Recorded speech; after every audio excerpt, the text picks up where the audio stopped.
ফেলছে।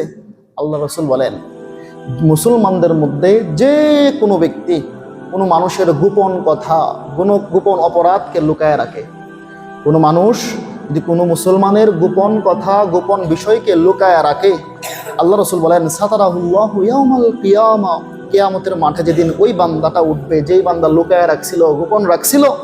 পৃথিবীতে এমন কোনো মানুষ নাই, নবীগণ ছাড়া গুনাহ করে না, গুনাহ হয় না, শয়তানের দোকায় পড়ে না। পৃথিবীতে সবারই গুনাহ আছে কম বেশি।